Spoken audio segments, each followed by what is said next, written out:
Support for 100 Watts in a Wire is provided by Bioenno Power. If you're looking for a power solution, check out Bioenno Power, offering the best performance lithium phosphate batteries for your ham radios.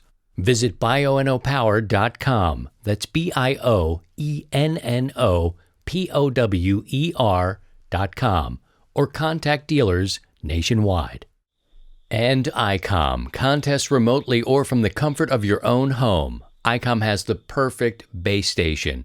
The IC 9700, 7610, or the 7300 SDR transceivers are the top of the line and are the first choice for contesters across the globe. Robust base stations like these cut through pileups, letting you work the bands and record those contacts.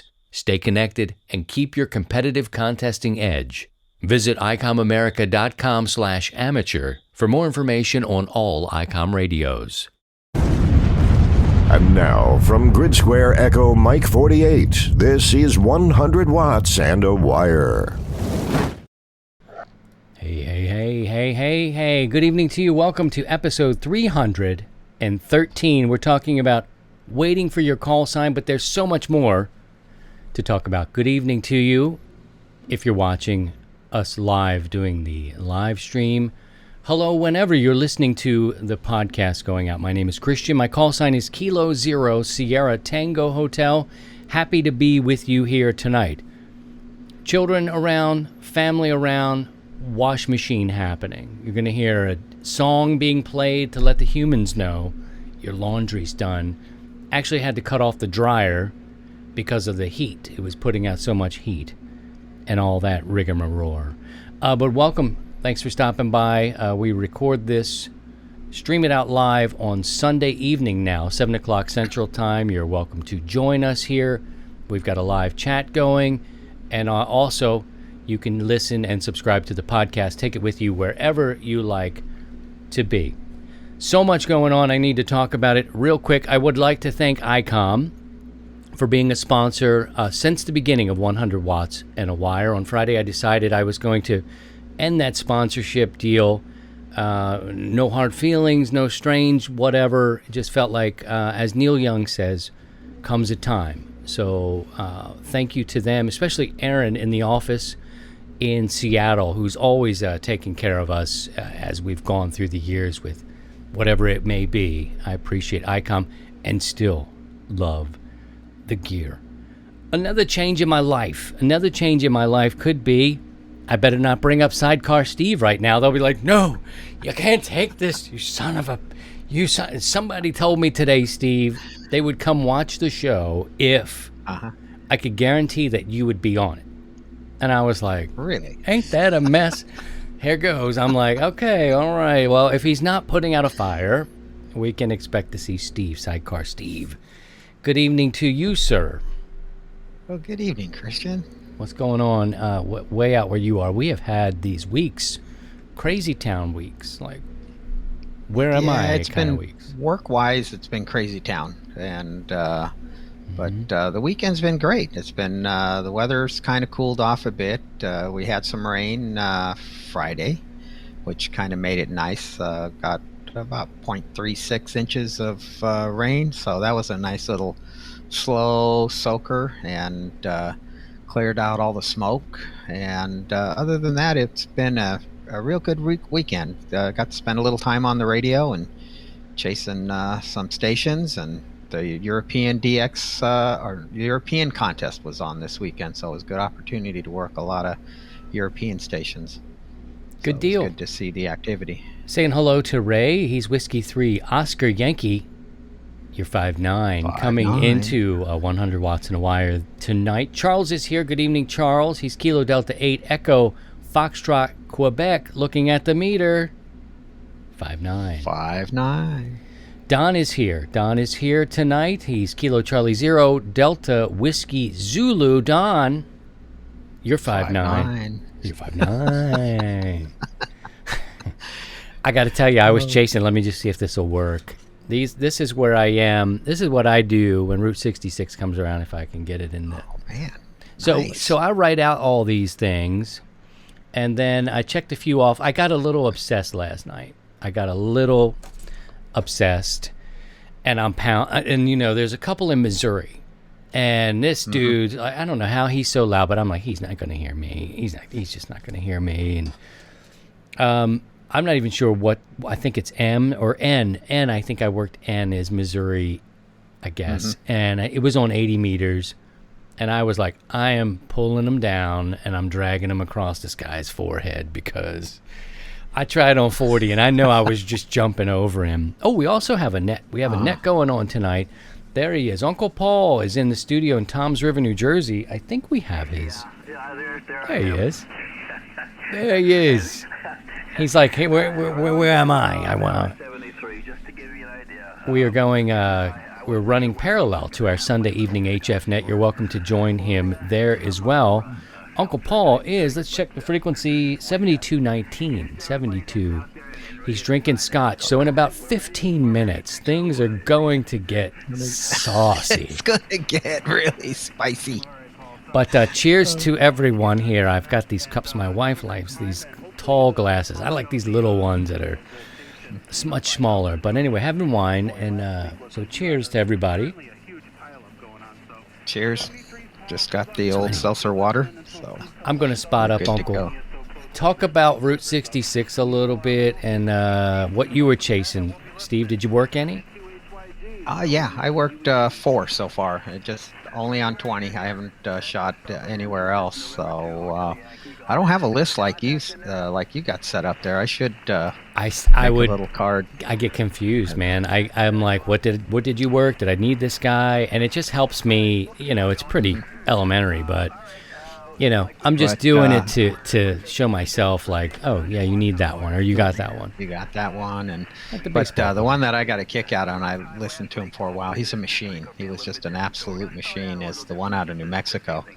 And it was W6H, and it was, he would say the call at W7UDI, 59, Bill, New Mexico. And it was just the same pace over and over over again. The guy, I was like going, does he have a DVR going? Because it's just spaced out the same. Yeah, I was wondering. So when I made the contact with him, I did the same thing. You're 5'9", Steve, Washington State. You should be like, you're 5'9". But he's like, yeah, I'm having a good time, Arizona. And I worked him last night too, and I'm like, is this a thank you? It was like, thank you. I'm like, it sounds like he's triggering the recording, but I couldn't prove it. But man, the pile-ups for this. Just consistent, and he has a great signal. So he's been good 10, 20 over up here, and it's just been great.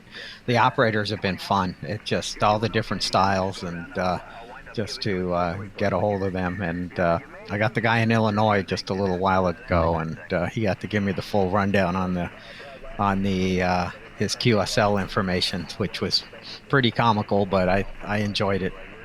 There's so many things that we want to get to in this hour that will be together tonight. So episode 313, waiting for your call sign. I put the question out. I'm doing these like community questions, and it actually just has the acronym CQ. It's kind of weird and hokey, but it works. And I put a question out there just to see what people will say. And this week I was asking about, when you got your license, when you passed the test, how long did it take you to get your call sign? I see people in the modern age, people who are like, I passed my test, I'm waiting for my call sign in the post, and it's like 30 minutes after, like, when's it gonna come? And I'm like, man, in our day, 2012, whenever it was, So I wanted to see how the differences were between people in the 70s and the 80s and all that sort of stuff. Do you remember how long it took you, and the trip to the mailbox and all this? Oh, it was at least 2 months. Easy. Wow. I think it was October when I passed my test, my novice, and it was late December when it finally arrived. And back then everything was done, manually processed.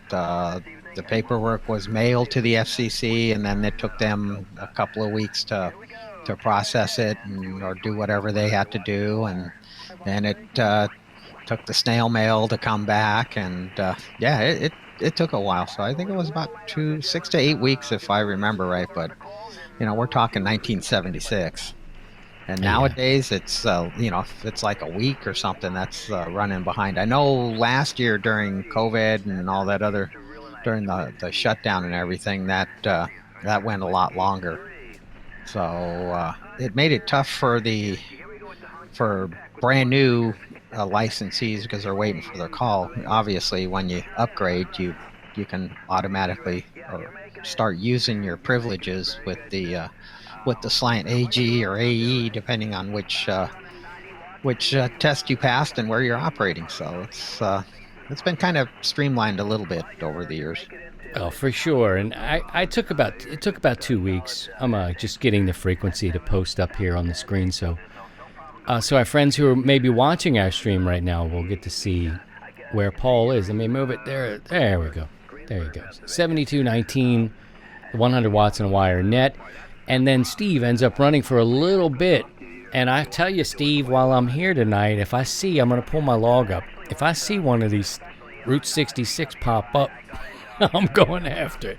I'm going in, man. Go for it. I got a little obsessed. Yeah, they're listed on the cluster. So, and I got a and little there's some other obsessed special about it. events that were going on over the weekend. The MIA, the POW MIA Yes. event. So look for them. K4 MIA/5 or just straight K4 MIA. And then worked a POTUS station last night too. So there's been quite a few POTUS that have been out over the weekend. So it's been a busy weekend along with the contest. Yeah. Well, I like these weekends because there's so much activity going on, and I start to get the feeling we're going to talk about the Fallout. The Fallout's October 8th through the 10th. It's something you might want to mark down now because the time just slips away. I mean, it was crazy. We were just complaining about how nutty August was. And here we are. We're on September 12th. I mean, already it's like 12. Yeah, it's going. It's just moving, blowing right on by us. So we're under a month away from the Fallout. We'll talk about that more. We have a page on the website called Operating Events, and just click on that. We have some sponsors that are giving away some things. It's not a contest, but we encourage you to get out and get portable if you can, because in many areas, October for you, Steve, might be getting pretty nippy, isn't it? It's getting down there. It's probably in the 50s, 60s. It's not too bad. It's still short, weather, so we're good. Yeah, so it's usually a good time for us to get together, get up, and get our equipment out. And I did that this week, and we're going to go back and check some of the responses of the community question in just a little bit. But so Saturday mornings now, we know I'm with my youngest. She's 7. She's got a class on Saturday morning, and I'm on dad duty, right? I'm the chauffeur, back door open, looking around, closing it. Like she's like a rock star, this kind of thing. Driving Miss Daisy. I'm doing a thing, man. It's the best job in the whole world. Like it's awesome. So, we're doing that. She does a class. We get back. It's around lunchtime. It's time to eat. And then Daddy's got a little bit of time. We got some time to kill. And I'm like, do you want to go out? And we washed my truck on Friday. And she was just so excited to help wash the truck. And I was like, great, because I haven't really done this. All right, friends. Welcome back. We are doing the net somehow. I need to get that fiber. I'm wondering if it's me. It could be me, but I'm totally wired. Anyway, we will reconnect with Steve. We'll talk a little bit more about this, and I want to go and share some of the things that we were talking about on Facebook when people were getting their license. So let's go over there. I posed the question to you. If you're on the Facebook page, you'll see that. And just asking how long it took you. Here comes Steve-O. We'll get Steve back in. We'll bring Steve back in here, I think. Yeah, here he comes. There he comes, and we'll bring him back. We can bring him in here as well. I don't know what happened. We broke connection and lost all kind of heck broke loose. The internet. The internets are broken, y'all. So we had the internet got busted. Yeah, see. You're getting blamed for the washing machine. Yeah, the washing machine. I blame it too, man. It's getting hot in here too. Like, come on. Oh yeah. So anyway, it's just pumping. Everybody's got to do their family stuff here. So we talked about how long it took you to get your license in the mail, because everyone, I know for sure I had this anticipation. I really needed this license to come. It was just something I passed the test. I wanted to know. And I'm thinking it was probably 14 days, 12 to 14 days they said it would take. And, I could feel it on the 7th and 8th and 9th day. Like, man, I would love for this to just come. I want to know what my call sign is. Is my call sign going to suck, man? Is it going to be... And it was KD0 Sierra Tango Hotel. And I kept that for a while, and then I ended up dropping the Delta out of it. So I don't know if that's considered a vanity call when you drop a letter, but I guess it is. But I just dropped the D. Yes. Yeah. Because some old timer around here was like, that's not a bad call sign there. If you drop the D, it even gets better. And if you had a B or an E in there, I'm like, is it good or is it bad? What is it, man? What is it? Anyway, it took me about 2 weeks, and that's really what they said. Nowadays, they're kind of spoiled. They can get it the next day or at midnight or something like that. Took Alan 2 weeks to get his. Steve Lewis says 6 weeks back in 1992. That's a good wait. 2 to 3 weeks, Eric says, if he recalls. His upgrades went a little faster. Mark says he can't remember that far back. He's been operating since 1969. 69. There you go. Nice, Mark. There you go, Mark. Hope you're having fun with 4 to 5 hours for Mike. Yeah, I mean, there you go. 2019, 4 to 5 hours. Kilo Echo Zero, Victor, India Mike. You're 5'9". David, it felt like a year, but it was 8 weeks when it arrived in the mail. Yep, he wore out a path to his mailbox. Wow. This was the early 80s. Ben says 1 week. Yeah, that's about right. 1 week. Yeah, our friend Ian, I wonder how he's doing with the CW. He's supposed to be in here, Speaking about our friend, listen in the background.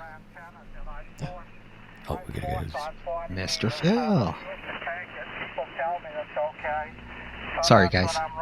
But he's my hero. Yeah, hang tight here, guys. We're going to listen to Phil. Thanks. Good catch. A little more than 100 feet above the Atlantic Ocean, which is in the backyard and in the front yard. And like I said before, I'm located on a peninsula right by Newport Naval Station. Phil is 82 years old, lives in the Northeast. Oh, let me give you signal report. I think you're going to like this. You're stronger than the last He invites us to time Easter, Christmas dinners. Just amazing. 25, and sometimes momentarily going to 35. So that's quite a bit stronger than what you've been in the past. If you've done something differently, that's the question. Question number one. Question number two. I have... It's the scotch. And by the way, all my antennas... He won't remember question one. Antennas, and they're all designed for me. And that's what I'm about to do, but I need you know what? We don't have him now. I'm thinking of a full-size... Paul didn't make it back in. He's been... And the tip of the ground plane would be 110 feet above the ocean level in the backyard. We got him on the radio, though. It'll be a true ground plane with 45-degree radials. So I need your opinion on that, Paul. November 2, Hotel Yankee Golf. Whiskey number 1, Papa, Echo Papa, right here at Mount Hope Bay. To you, Paul. Very good, Phil. I think you're gonna. Let me start off with your signal. I think you'll like it also. It's about the same as mine. Definitely S9, but you're up. We're pausing to listen to one of our. Making it here. We're listening to one of our elders, our ham radio elders now, on 7219 on our Sunday evening net. It's Phil up in the Northeast, 82 years old, military, retired military used to be an old technician from hero. RCA. The 6L6s were used in the power tube, in the power supply. I tell you what, I've got knocked by a number of 6L6s. There's Paul's a number of testicles. times. and I'm sure you have too. It sort of like wakes you up and makes your fingers a little numb for a while, but yeah. 10 to 15 over coming into Missouri is Uncle Paul in Toms River, New Jersey. My old tube caddy. I bet you I still have a couple 6L6s out there, but yeah, good old tubes. They're hard to come by, but yeah, they're the old reliables. So, just like what I have in the 922. I've got the 3500Zs, and they just, as long as you don't screw around with them and overpower them or work them on CW while you're on sideband, you're fine. Not sure what the question. I missed the question. I'm only pumping 70 watts. Listening into our Sunday evening HF net for you listening on the podcast. And we're doing a live stream Sunday night, 7 o'clock on YouTube. You're welcome to join us there as we do it. Just pausing here to listen to Phil. There it goes. And that's what I use to cool, plus the fan that's on the inside. As far as your antenna goes, the ground plane, you should have no problem whatsoever. You had 20 plus radials, from what I believe you said. I used to like to run a vertical. I basically still do, because I'm running the double bazooka, or better known as a coaxial dipole. So I'm not quite sure. Listening to some advice being given from Uncle Paul to Grandpa Phil. Scott reports he's 20 over in Knoxville, Whiskey 8 United, Foxtrot Oscar. The thing I like about it is that the noise. Good evening to Steve, Whiskey 3, Alpha Zulu Tango. Thanks for coming by. Hello to Philadelphia tonight. Hello, Charles. Good to see you. We're on 7219 if you're watching the live stream. And it was like, a bonus. Let's check in on Paul's testicular fortitude. Yep. The left one and the right one. Creeping up on 20 over. Yeah, he's about S6 to S7 here. You have a computer. I don't know if you use a computer or not, but we are on NetLogger. I always appreciate how the hams pause, take a little break, because there is a bit of a pile up to check in, and everybody kind of understands. Well, it'll let you know what frequency that we're on, or if you get onto if you are able to get onto the YouTube. Christian usually has the frequencies that I'm on, and also Steve is on. I didn't write down what's the frequency that Steve is on, but if you get on to yeah, we kind of changed that. Steve's doing like the after show type of part of the net, so Steve's not on yet, guys. What frequency Steve is on. If I find out, so I will be on. I'm going to shoot for 14265, but we'll see how that plays out. It looks like there's some activity on 14266 right now, but we'll find a spot somewhere around there, give or take. Whiskey 1, Papa Echo Papa. This is November 2, Hotel Yankee Golf. Okay, thank you, Paul. I know that November 2 Hotel Yankee Golf. There will be a few corrections here, Paul. One of which I do not have computer in the radio station. Those of you in the Discord, we might take some calls in a bit. On your double bazooka, you've been using that antenna for quite a while, and boy, that look at that signal. That's pretty ridiculous, too. Real good. You don't have to go to the store to buy good antennas. They're built at the sign right here. It's by yourself. And one correction on the tube, I might have made a mistake. The 4 sweep tubes, these are television sweep tubes in use. They are 6LQ6s. 6LQ6s.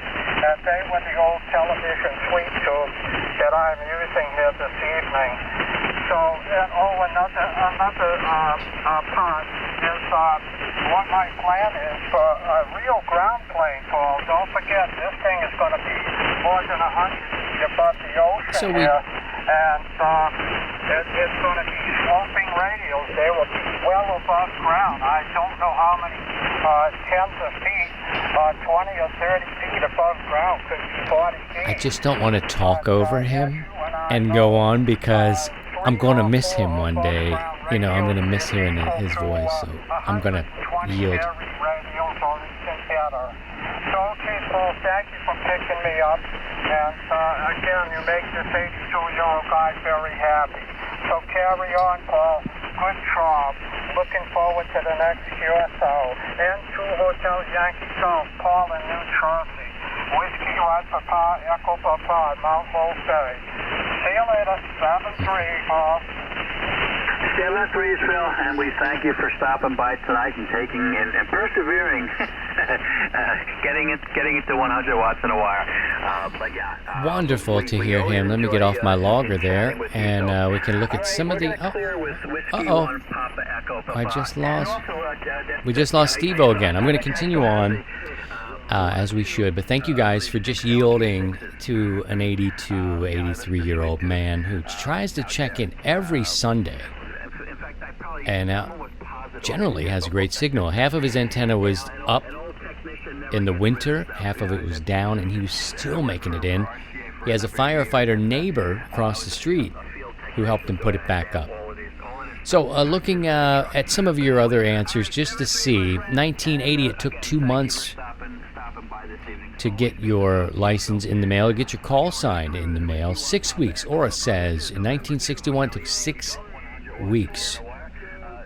John says 14 business days. That's pretty much like me, and pretty much the same time frame. I was licensed first in 2013, and then every 3 months, basically, I upgraded. I got my general.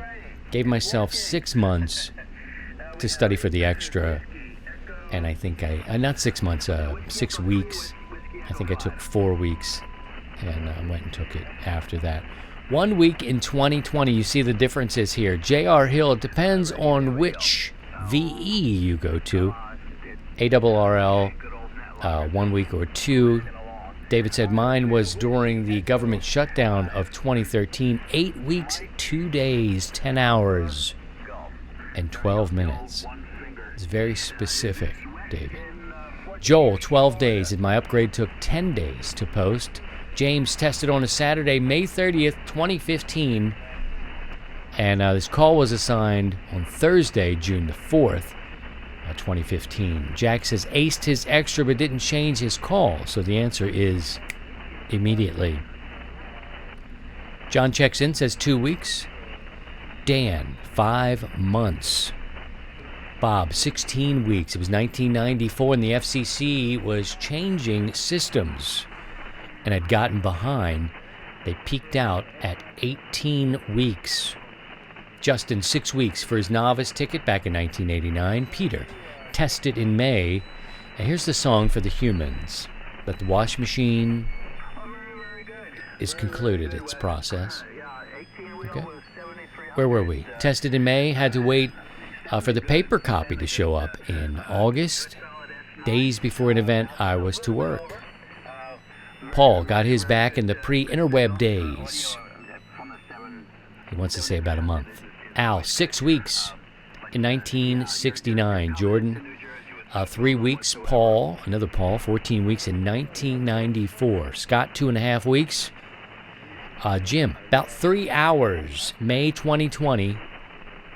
That's pretty good. That is pretty good. David, back when we did a mail-in novice test and all others at the FCC, it usually took a couple of months at least. For mine, I started receiving solicitations from the ARRL and the ARRL even, and other vendors before I received my actual novice ticket. Chris says the next day, spoiled these kids. Just teasing. Mike took the test on a Saturday, had his call on early Monday morning. Nice. Mike, about 2 months in 1966. He's had several call signs since, but was originally Whiskey November 5, Papa, Sierra Echo. Robert passed his technician exam November 1992, received his license in March of 1993. David, 8 weeks in 1983. About 7 weeks in 1992, says Todd. 6 weeks for Jeff. It arrived in the mail on December 24th, 1980. That's cool. Daryl, overnight. Tested on a Sunday afternoon. Call sign Monday morning. But bling. 5 weeks for Leo. Eric says about 8 days in 2019. Kenneth. Oh, he got his novice back in 1964. Took 3 to 4 weeks. Joe, took 10 days. Now they're getting their tickets electronically the next business day. So I see. That's great. The anticipation has definitely been cut down.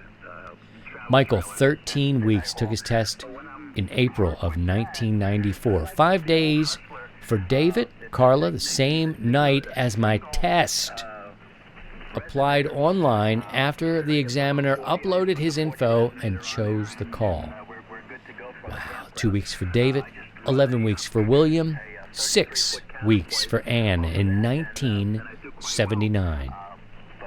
William, 14 weeks in 1992. It goes on and on. Gingy. I'm going to call you Gingy, Ginger. 1 day, 2020. Good evening to the folks in the chat. I see Cliff and Scott. Charles, thanks for stopping by. I see Scott and Wes. Hello to you, Wes. Been a minute. Hope you're doing all right. Looks like you're on the road and in Virginia. Motor on. We've lost Steve for the moment. Maybe he'll stop back. Oh, here he comes. So we'll bring him back in here. On the interwebs. So we're moving along through this as Steve is back. He's got his beverage, and thank goodness. Yeah, sorry. It's freaking internet tonight. It's a little wacky. It's a wackadoodle. We're going through, Steve, and we're just seeing a lot of variables. I mean, somebody took their test on a Sunday, got it Monday morning. And then other people, 14 weeks. So we're going through. Joe's talking about 9 weeks. Back in 1989. Interesting to see. 14 weeks? Wow. Yeah, it took a long time. There was a couple of government. It was a government shutdown mentioned a little earlier. There was a change in the system that went down. So we're just seeing a lot of different things. Oh, that's right. I remember that now. Mm-hmm. Daryl, what happened to him? He says batch file from the VE. Blah blah blah blah blah. Okay, got it the same night. 9 weeks for James. Let's see. Andrew says it took his tech 2 weeks. Kenneth did his test in 2020, passed the test at Sunday at 1 o'clock in the afternoon. The very next day, by 10 a.m. on Monday, he was hooked up. Here's one. Nice. Completely contract. Oh, contrast. Derek. Hummer. Derek. 6 months. They also spelled my name wrong. Wow. That sucks. David, 1981. 6 to 8 weeks. Mark, he says 8 days. Took him longer to get his extra to show in the database. 13 days. 2 weeks for John. David says something like 6 weeks back in the mid-'70s snail mail days. FCC issued his novice. 5 minutes? 5 minutes. Chris took 5 minutes. Come on. 5 minutes? They should make people wait. Yep, there's Ken. They should make it wait. 1977 took about 8 weeks. 1977, 8 weeks. That was about me. About a week for Ken. Rhea, 3 weeks in the U.S., 4 months. And that would be... Where's she from? I know Trinidad. it. Trinidad and Tobago. That's right. Or is it just Trinidad now? I don't know, but that's where Rhea's from, Trinidad and Tobago. Bob, about 12 hours. So many of you are spoiled. And just from 2012, I want to tell you to... That's awesome. Come on. You like it that they're spoiled. You just want them to get right in there. And, many of us would like, come on, man, exactly. Come on. Stupid male lady. That kind of stuff. Yeah, the 8 weeks sucked. It just sucked. And I can't imagine the 6 months. And you just... Look at this one. 1960. Wow. No, I think it's great. 10 weeks in 1960 it took Jerry to get his. 2 weeks in the late 90s. That's about on par when I got mine. Mark got his, tested on Saturday, received the call sign Monday morning. on and on. I'm looking down now just to see novice 8 weeks for Richard. Will Banks, yeah, 8 months, 8 weeks. 8 weeks for D Wizzles. 8 Will weeks for Banks, Jack. yeah. 8 weeks for Dexter. 10 weeks and 69. Yeah, that's about right. And we went through that here. 1996, about 2.5 weeks, and that seems to be about right. We didn't connect back with Uncle Paul. He didn't rejoin. He probably didn't know he's disconnected. He'd been drinking a little bit of the scotch, and we knew that. That's okay. He's busy. He's a little tied up. We can see Uncle Paul's testicular fortitude every Sunday on the meters. We can see Uncle Paul right here. Where's Uncle Paul, everybody? According to the good old Farmer's Almanac, Oh, there he is. that the Northeast is He's holding supposed to get steady. Bahamas Oh, he's this creeping up. winter. In fact, I went yesterday. I went down to. Bob says in He's still about an 1982. S6 here. And I wound up picking 1982, up, it took about a new month set of, for Bob. boots. 1 week for John. The In tactical let's boots. see, he got his So now all I vanity have to in do is 1 pick week up a new in edition of, Gators 2014. for it, and I'll be ready Good for evening to Mother you, Bob. Nature. Thanks for stopping by. We appreciate you. Charles got some wicked noise, he said, on the frequency. And on September 2006, can't remember how long it took, 2 weeks. Hey, Tom, you just Perhaps. dropped down. Is everything all right? So I sent a text to Steve today because I'm sitting here with my router, the controller, and I'm going to spin it. And it's like, yeah, don't wanna. And I'm like, am I over? Did I go over? You know how it'll have that sort of you went too far. It's called the overlap when you kind of go too far past north and its light comes on and it's like, I don't know if that's what you want to do. That wasn't it. Somebody's tuning up. And I don't know. But anyway, I'm playing with this thing here, and I'm like, this is weird. And I'm going out there, I get one of my older daughter to move the left and the right, just to see how far. And I go out there, hear it. I made a little video. I didn't keep that. I probably have it still on my phone. I sent it to Steve, and it's what I described. Next thing I know, I'm like, ants. Yeah. I got ants coming out. I got big ass spider. I'm talking about like a spider came out like, hey man. I'm like, whoa, buddy, where did you come from? And there was a couple of them around, like, and ultimately I took it down. I opened it up, and I was all, there's like all this nature stuff going on in here, and I don't know if I got shorted out. I don't know if I'm burnt up. But when I sent you that and you listened to it, did it sound like it was just sad, right? It was binding. It was just like there was something there binding it up. And it would turn like 10 degrees, 15 degrees, and then just bind up. And God, it'd be hard. I still have the video. But basically it would just turn and then stop. And then it would go the other way, turn, and then just stop. But you could hear the motor just like something's there binding up. So. And they're like $300. So and I started doing a little research. Mm-hmm. Go ahead. Sorry, I cut you off. We have a slight delay, so I need to leave you more space. Go ahead. Oh, yeah. I did a little research online to see the build-up, how they're made. Found some YouTube videos, and it's pretty straightforward. And I was looking at the 800, which is the bigger. I think you have the 450. I do. And it's just a lot of ball bearings in there, so I'm kind of thinking that. And you mentioned ants, and I'm like, oh boy. They were all over They it. built a nest. Yeah, they used my lines, and in a past show, I've showed images of a coaxial dipole or the double bazooka, and the ants had used the line, the wire, and the rope to make their way up to the centerpiece. The centerpiece had a gap where the wires were, and they could get in, and it was like a tunnel. And they ended up shorting out my antenna, and I don't know if they did anything to my thing. This is the thing.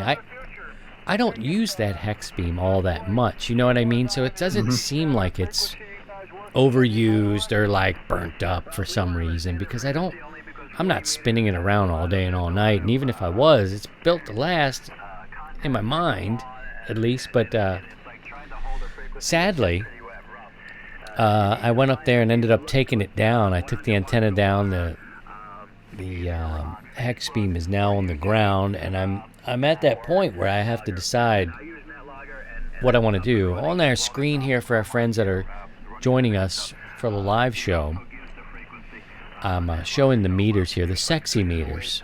And you could tell Uncle Paul likes to be sexy on Sunday nights. He's slowly creeping up on 20 over. And he's working the guys for our Sunday evening HF net. So you can check in with the stream and check in on our net. You could also check in on Discord if you're on there. We can take some phone calls sometimes as we go. But anyway, man, I'm at the point. Oh.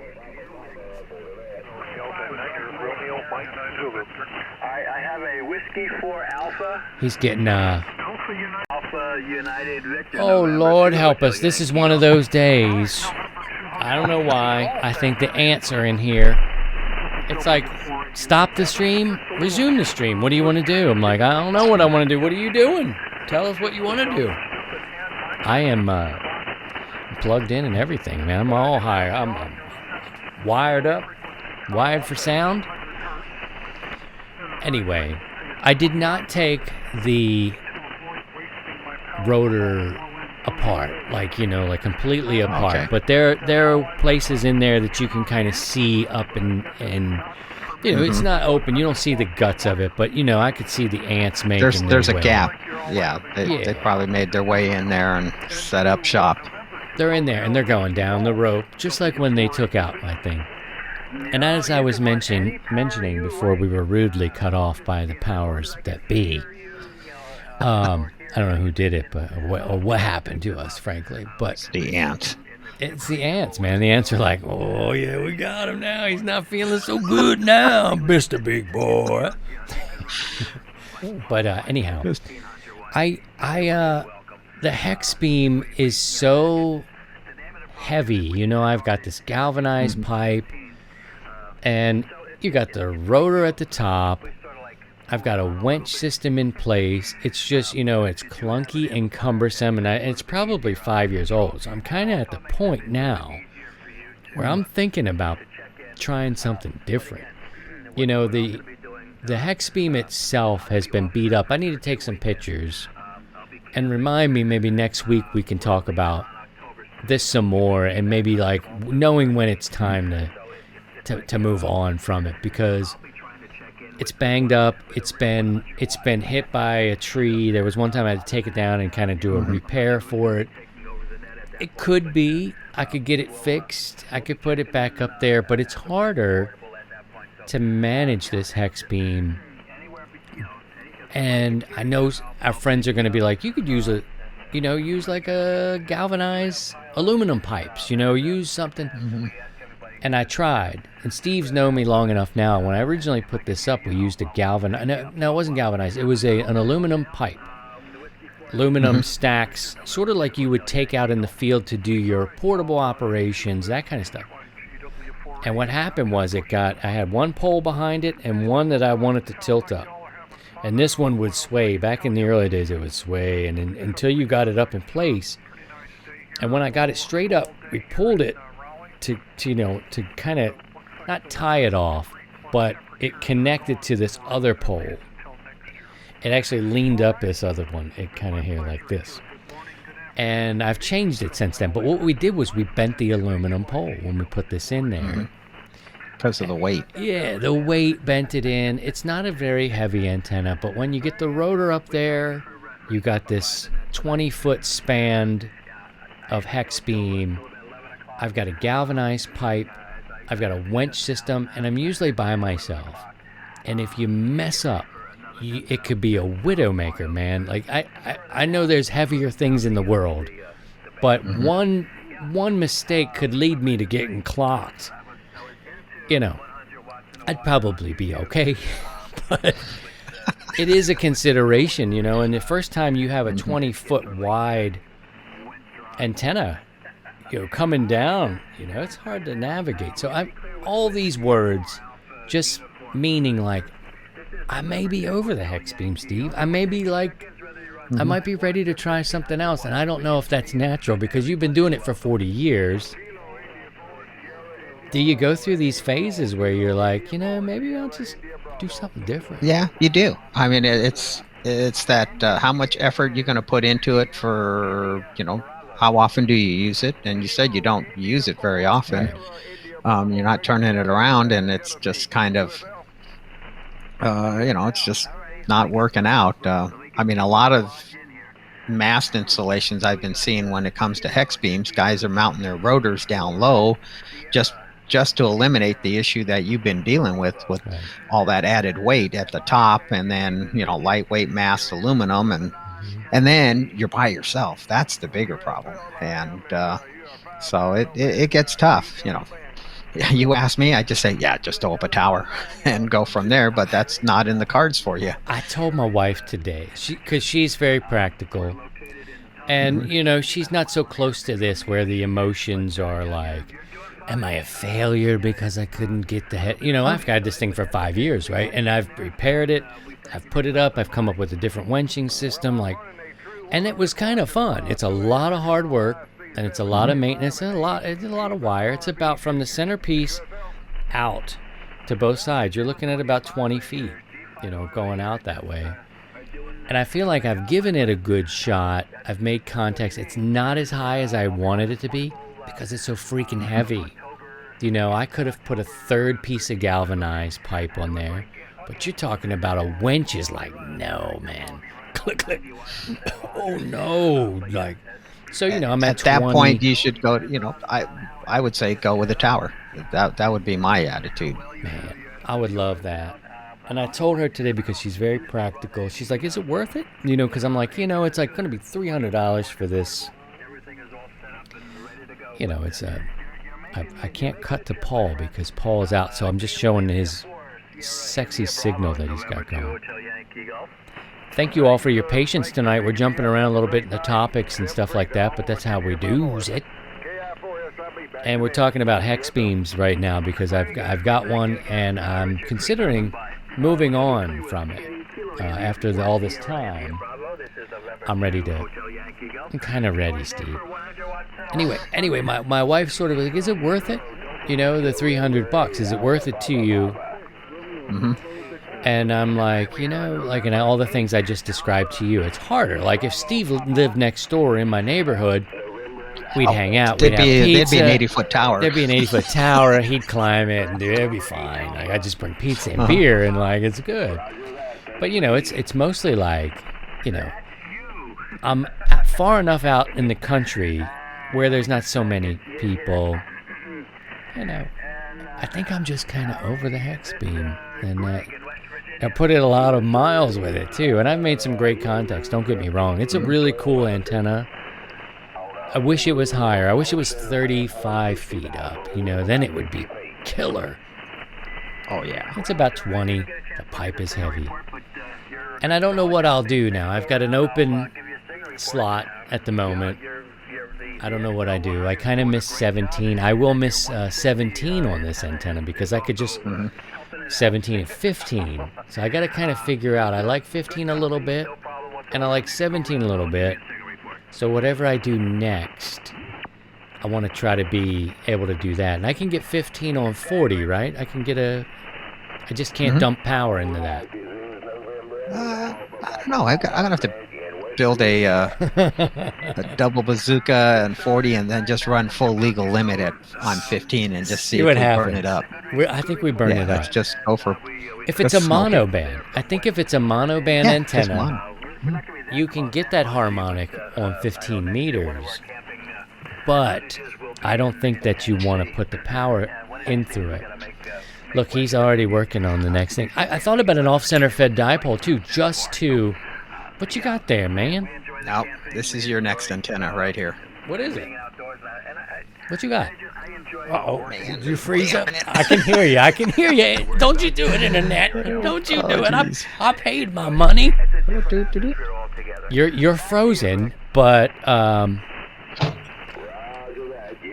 can hear you. I can hear you all right.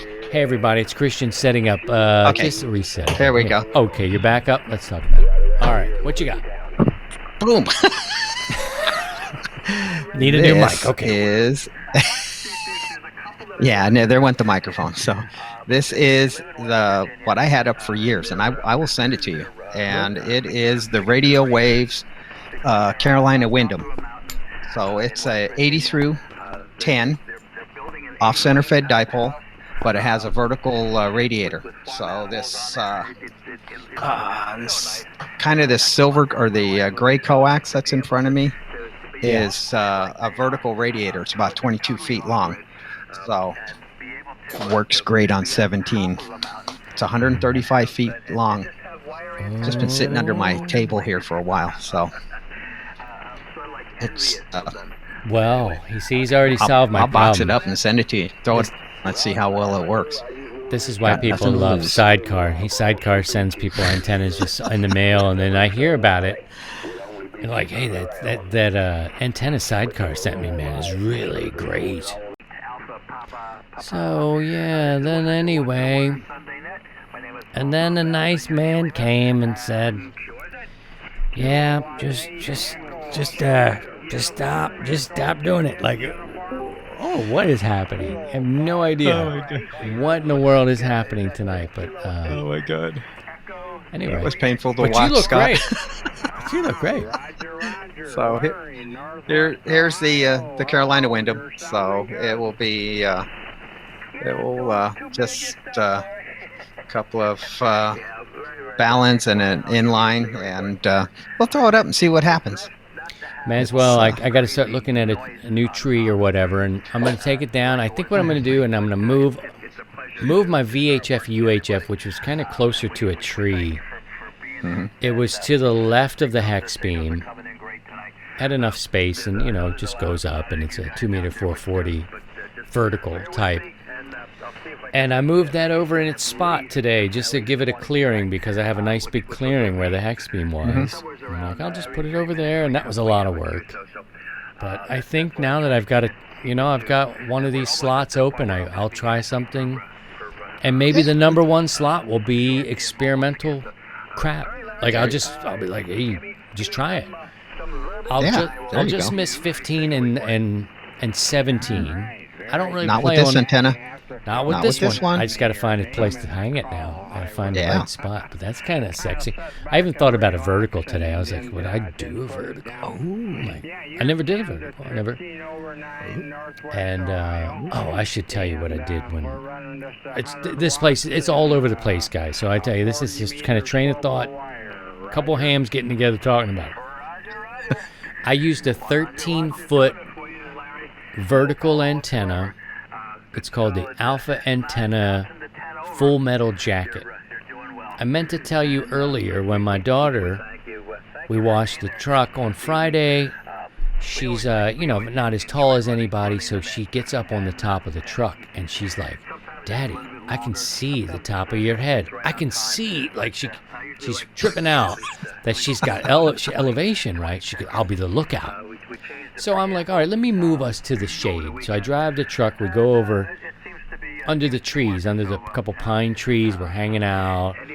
And I knew I didn't have enough space where I was to hang any wire. But I had this full metal jacket, which is sort of like this jacked up. It's got a really beefy tripod. It's got this transformer, and then you screw a 13-foot vertical. And you can work like 80 through I don't know what, right? And I had always been skeptical about this antenna because I think right out of the box, I tested it and I'm like, I don't know if that's so good. You know what I mean? I was kind of like judgmental of this thing. And I also think I used it during a time in the sunspot cycle, the last one, where it was crap conditions. Like I judged this antenna based on some crap. Would you know I went out there yesterday, set it up, I worked this station in New York. I can't remember. It was Whiskey Alpha 1, but it was the 911 one. He gives me a 5-9 report from New York City or wherever borough he's in running this special event. I'm like, 5-9 in New York? Hold up. And so I make a contact Alabama. I make a contact in Texas. These are all pretty close. Nothing spectacular yet. Michigan was a trouble, right? Michigan was like, yeah, you better. And I was like, okay, well, maybe conditions are better. But I still had this 800-mile trip to New York in my pocket, and I'm thinking, this thing is actually doing something. Would you know, I worked Utah. Utah is like 1,100 miles, and it's west. Steve, you know I have problems getting west when I'm portable. I just can't work the west that much. So I got to tell you, I'm like, this antenna's getting a little more play now. I think I'm fair. Go ahead. Why don't you put it in this place of the where the hex beam is? You got the cable out there. Make that your number one antenna for the time being. Because it's a vertical. It would be low power though. It's 100 watt. I think. I need to check that, but I think it's the military uses this stuff. They and like fast to deploy. I mean, it's so fast. And I don't know, this 13-foot whip, I think it would definitely kind of topple over. You know what I mean? It's definitely it's a temporary. They're all temporary, but I think it's a temporary. Yeah, it might be better for portable. But I don't know, man. I was surprised. I was really happily surprised. I'd set it up out there. You got the cable out there. You're gonna have the mast down. You just throw that up there and call it good. Oh man, let's see how it works. And then, this is how it starts. Yeah, just do it. That's how it goes. Just do it. Just do it. Everybody's doing it. Just do it. You know, there's two. I'm kind of thinking a 43-foot vertical might be the hot ticket. 43 foot. Oh man, see how it goes. Now I don't feel so bad. I felt bad earlier that I was giving up on the hex. I just had it. You know, I'm like, you're just shifting gears. I think I'm just ready for something new. I want to try something different. And I'll get the rotor fixed, and maybe I'll sell it to somebody. And I got this thing pieced back here. Everything works fine. It's something small. It's the pipe. It's the weight. It's the me being by myself that really has pushed me to like try something different, man.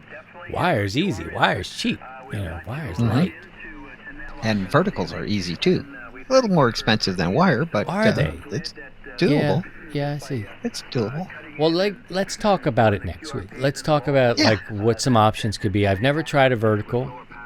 I think I've got some inbuilt bias to it in a negative way because I don't know. That's what happens in the world. You get this bias about something you don't know about, and I think I need to learn more about it. And maybe this is a good test. Maybe the number one slot is the test slot, and I try some stuff, man.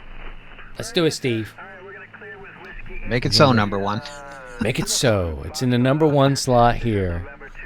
Well, we've come up on DX Commander. I've heard some great things about that. I've seen some stuff months and months ago. I've seen some stuff on that, so it's good. And there's quite a few multi-band verticals that are out there.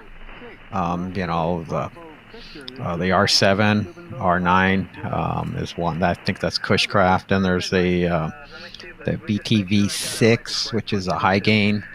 So there's some multi-band verticals that are out there that you can put in slot one, and then it gives you gives you multiple bands. But and you can go lighter with the poles too, right? I mean, like I don't have to have that galvanized stuff. These are ground mounted.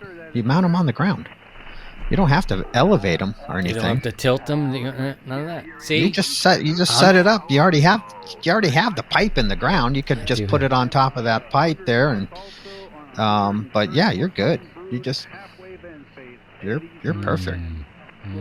There's options, lots of options. We'll have to address that next week. Speaking of options, man, you know what I should do is I should start a new stream and start going after some of these. That's what I'll do. Maybe this week. Maybe we should get together this week and chase down some of these Route 66 guys.